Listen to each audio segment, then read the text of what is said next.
Today we're going to be talking about Chapter 8, Part 2, Human Growth and Development, and we're going to be continuing on and talk about some other theories. Now, when you take psychology, I'm sure you're going to get into a lot of these. Hi, we're going to be talking about Chapter 8, Part 2, with Human Growth and Development. We've already reviewed Erik Erikson's model, and now we're going to be talking about a few other theories that are out there. When you take psychology, I'm sure you're going to touch on some of these, and for some of you, this may be a review, so just hang in there with me. The one thing I do want to say is that when we are looking at test questions, the test questions will come mostly from Erikson, because those are the ones we have to test for the competencies. Okay, so little hint. So the first one we're going to talk about is Jean Piaget. Piaget cognitive theories are concerned around children. He did not really do people of all ages. Piaget feels that children progress through 4 cognitive stages of development, and he actually thinks children are like little scientists, and they are constantly getting into activities and trying to explore and make sense of the world around them. He has those 4 different categories or stages, and they are listed on page 198 or table 8-4 if you're using the ebook. So the first stage is sensoromotor. Sensoromotor is age birth to 2 years, and he believes that children acquire sensory experiences and knowledge by manipulating objects. So, similar to what we talked about with Erikson, being able to pick things up, maneuver them, as they're babies, they have less fine motor movement, and then as they age, they get much better fine motor movement. Piaget's second stage is called pre-operational, and that's ages 2 to 7. And this is where children learn through pretend play. And you will watch, I watch this with my grandkids. They pretend they're cooking me something, they're making this, they're designing this with blocks. So they do a lot of the pretend play as they're going through those stages. This age group also struggles with logic and seeing other people's point of view. So as we go through this, you can actually see in some cases there's kind of an alignment on concepts of the issues and the items in each one of these. The fourth stage of Piaget is concrete operational. This is going to be the age of 7 to 12. This is where the children are going to be thinking much more logically, but their thinking can be really rigid. They struggle with abstract and hypothetical concepts, and they really just are looking at things that are as they are. There's no abstract thinking with them as well. Formal operational is his last stage, and he says this is through 12 to adulthood. And there is an increased level of logic here, and that they now have the ability to do deductive reasoning and understanding those abstract ideas.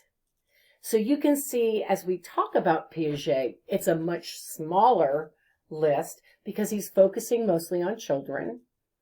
And it's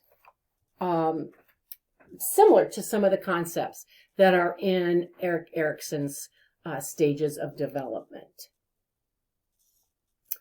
Again, when we go back to Piaget, he really believes children construct an understanding of the world around them and then experience discrepancies between what they already know and what they're discovering in their environment, and that's how they learn.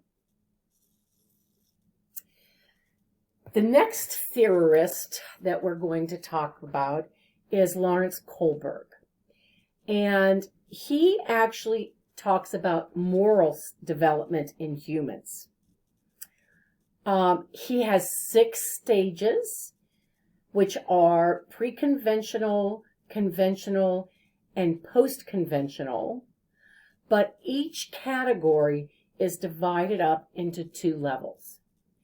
And you can refer to this on page 198 again, but this is table 8-5 for those of you using your ebook. So, for Kohlberg's model, he believes that the first stage is pre-conventional. And again, there are 2 levels. You're going to see that. 1 and 2 are both pre-conventional. The first part of his is obedience and punishment. And under obedience and punishment, this is generally found at the elementary level school. And what he theorizes is that children behave accordingly to socially acceptable norms by some type of figure of authority, whether it be their teacher, their parent, whatever that may be. And obedience is compelled by either a threat or a punishment.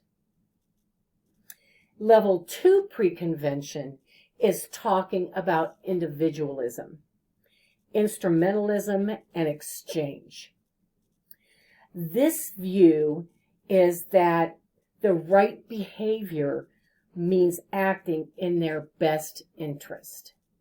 And so there's a big difference between these pre-conventional stages. One is saying that the children are trying to adapt to norms, and the punishment is the what's compelling them. Where the second level in pre-conventional is that their right behavior means that they're acting in their best interests. The second level of Kohlberg is conventional, and level 1 in that is good boy or girl. And this is characterized by the attitude that what you do will seek and gain the approval of others. So what you're doing is trying to do things that will be approved by other people. Level 2 of conventional is this person's oriented by abiding by the law and responding to obligations of duty. So they will follow the law and what they feel that their duty is. The third level of Kohlberg stages of moral development is post-conventional. And again, we have 2 levels under there. The first level is social contract. And this is understanding of social mutuality and genuine interest in the welfare of others. So this category really is looking at being able to get along in society and being interested in the welfare of other people. The second level of post-conventionalism is principled conscience. And that is respect for the universal principle and of the demands of individual consciousness. So one is looking at the world as a whole, the other is looking at the individual. When we look at the thoughts of Kohlberg, he does not believe that people could progress from one stage to the other. That's the only way they can do it. They can't jump levels. They have to go through them in sequence. So the next theory is Carol Gilligan. And she was actually working with Kohlberg, but she was not a real happy camper about the group that he studied. Kohlberg only studied privileged white men and boys.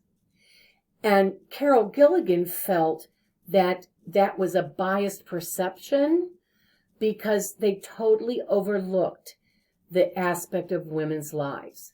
So she decided to study women and look at the categories within the same categories, the pre-conventional, conventional, and post-conventional, but looked at them without levels and just with researching women. So when we look at this, she believes that women progress through the stages developmentally, and they have to learn to address their own interest and the interest of others, which is interesting. And we're going to talk about that because we see this a lot in women. So the first stage of Gilligan's is that pre-conventional stage, and the goal is for individual survival. And what they need to do is they need to care for themselves in order to ensue survival. Excuse me. So the first step is I got to save myself. Okay. Then we jump to the second stage, which is the conventional stage. And this is self-sacrifice is goodness. And this is when women start showing more responsibility for other people.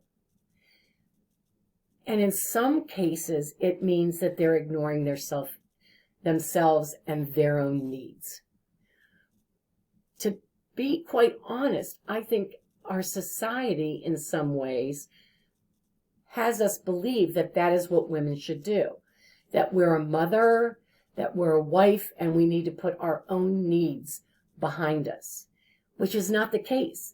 If we don't take care of ourselves, and if we are not okay with ourselves, we really can't take care of other people. So this theory and our society really it's very skewed in how women should act and, how we take care of ourselves. The last stage is post-conventional, and it's the principle of nonviolence. Do not hurt others or yourself. This is the acceptance of care for yourself and others. It is actually a transition from goodness to the truth, and that she is a person too. So this is where we actually see this woman saying, okay, I know I need to take care of my family, but I also need to take care of myself. And what's the sad thing is that when they found in research is some people never reach this level. These women never learn to take care of themselves as well as others, which is actually not very healthy at all.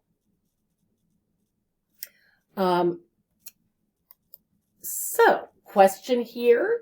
Which of the theorists focused on moral development in males? That should be a trigger right there because it's Kohlberg, excuse me.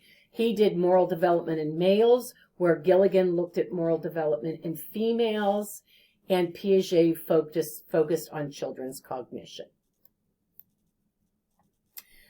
So they're starting to talk a little bit about future trends. And what they're finding again is older people are living longer, they're more active, they're healthier, and they're much more verbal. And so we look at William Thomas, who really started to do some research, and he broke the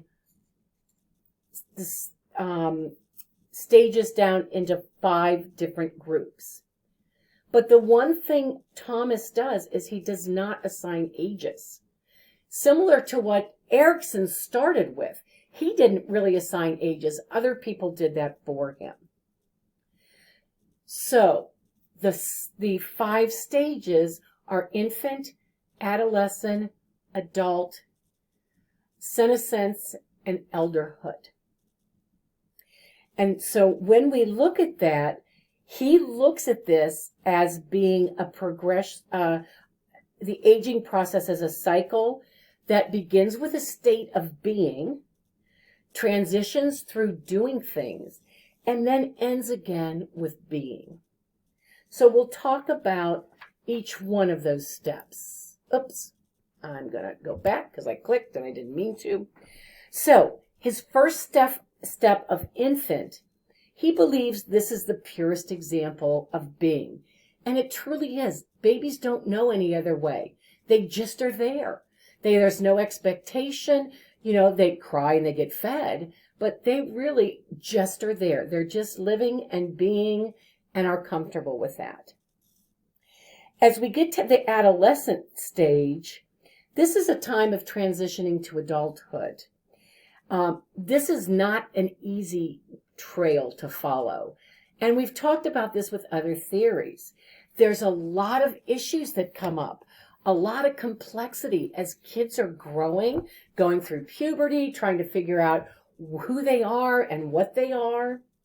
And so they're going from the joyfulness of play to a clear preference of doing over being. So now what we're doers. We're going to do this. We're going to do that. We're not just simply being and enjoying. Adulthood is definitely focused on being. You know, what do we do when we're talking? What do you do? What do you do? We're defined by what we are or our jobs, which really is kind of sad when we think about it. That's not who we are at all. We're very different people. The senescence is that transition from that adulthood into elderhood. So when we look at that, this is where, you know, we're starting to look at preparing to grow out of that adulthood. And there's awareness of, you know, what do we have to do? So we're looking at that. We're going from that doing. Why do I have to do this? We're really questioning those kind of things. Life isn't as important. Those things to us aren't as important as they were before. We don't have to do things like we did when we were in that adult stage. And then we move into elderhood, and this completes the cycle of our life. And this individual then returns back to being. They have put aside what they have to do, and now they're doing what they want to do. And truly, this is a great gift to give yourself. So, question number 5. Dr. William Thomas breaks a lifespan into 5 groupings with a specific assigned age range for each. True or false? He's the one we just talked about. And if you remember, he does have 5 groupings, but he does not assign certain age ranges for those. And I like that because nobody knows when we transition into these different stages. The next thing we're going to be talking about is death and dying. And we know that death is a natural part of life. It's something that we all are going to do. But Elisabeth Kubler-Ross was a Swiss physician, then moved over to the United States and actually lived in West Virginia for many years. She really wanted to help people understand the dying process. So her research really focused on stages of death or stages of grieving. So, and I love the fact that they say stages of dying and stages of grief, because for years I've heard of it as the stages of death.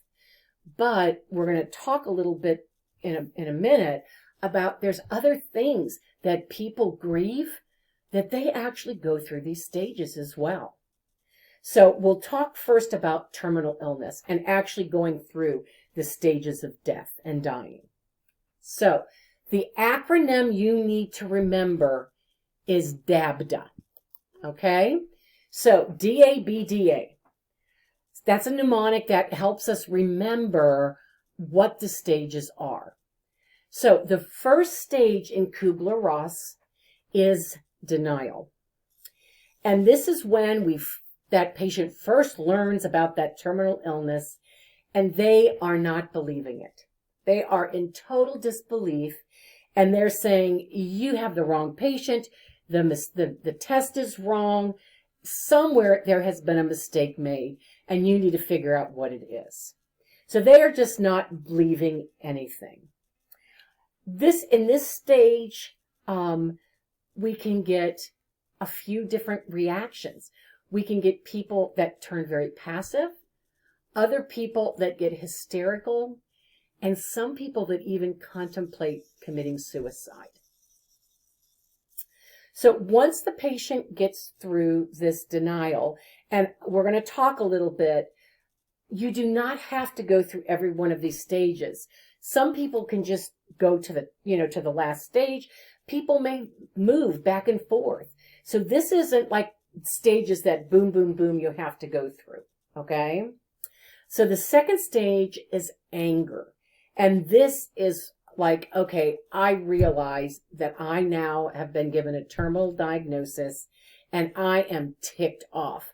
I am a good person. Look at this person next door. They drink, they smoke, they don't do anything right, and yet they're alive and they're well, and I am a good person. I go to church, I do everything right, and I'm the one who's dying.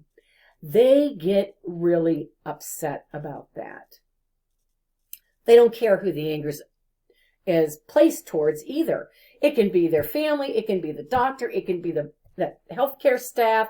So please realize, if this is unusual behavior for that patient, they're probably going to be in that anger stage. The third stage of death and dying is bargaining. And this is when that person starts to bargain for certain things. They want more time.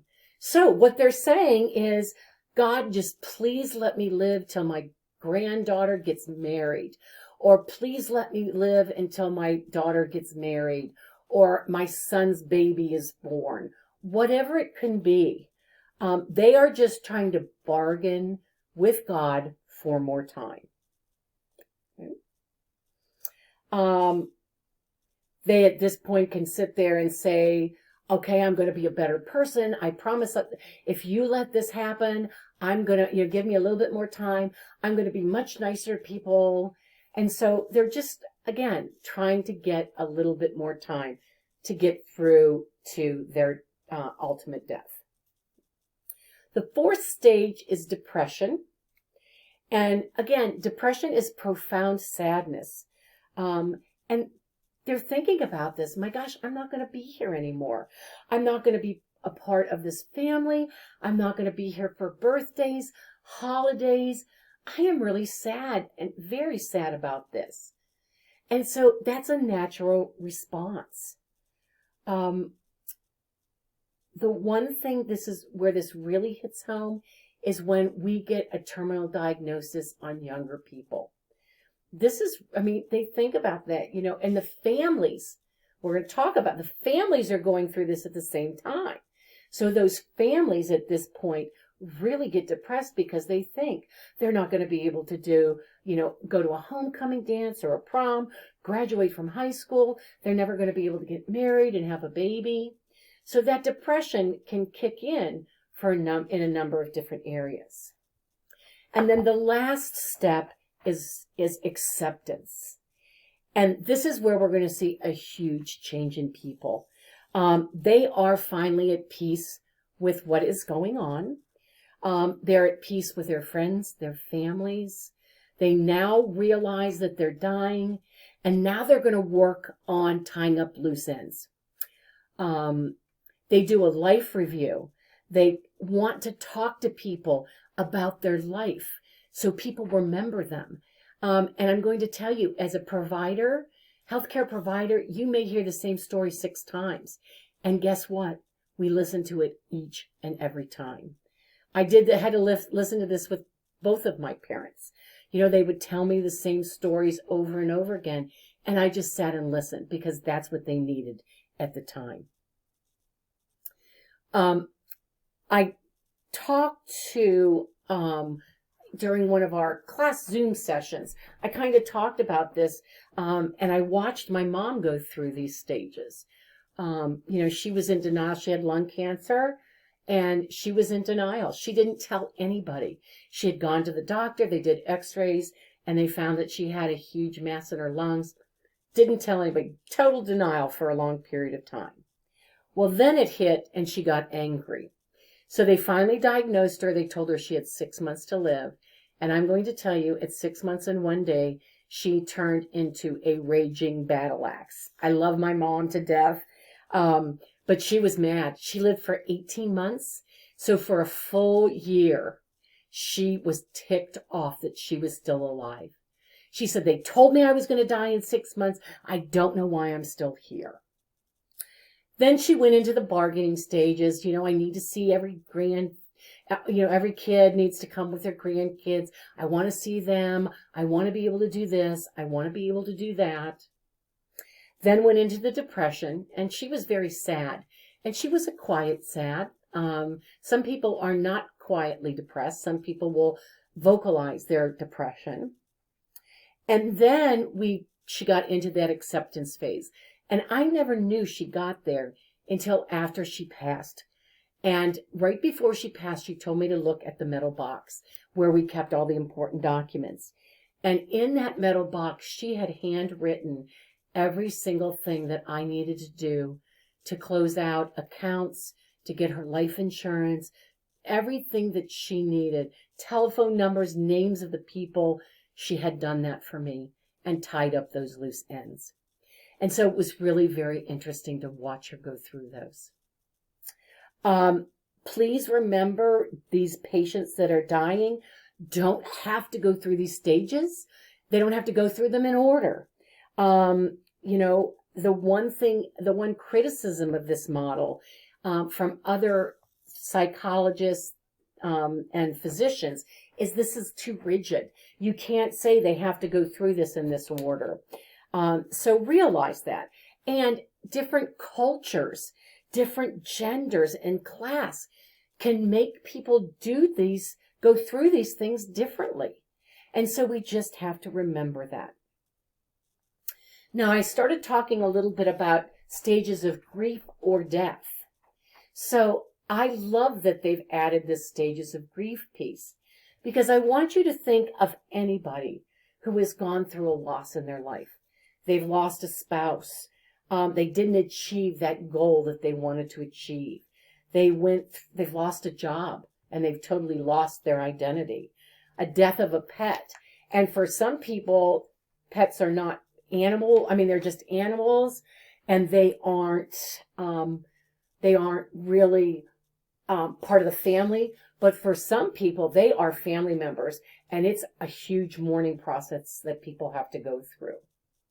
It could be an injury, upcoming surgery, people moving away, our friends and family moving away, grieving the loss of a loved one, or financial setbacks. Declaring bankruptcy. So we go through all of these stages as we're dealing with the grief. Again, alongside the patients, remember, family members are going through this at the same time. And family members generally go through it at a later stage. So the patients usually get to the acceptance phase prior to the family members. And that's why hospice is so important, because they have so many different programs for family members and caregivers that they realize this and they reach out so they can provide support for those families and caregivers. When we look at working with patients who are in this grieving or death dying process, we have to remember that we need to listen. We need to look and make sure that we're looking at ways to promote that patient's welfare and help them ease that dying process. And it may mean helping family members come to terms with that loved one dying as well. So that is it for chapter 8. I hope you enjoyed this chapter, and we will check in later.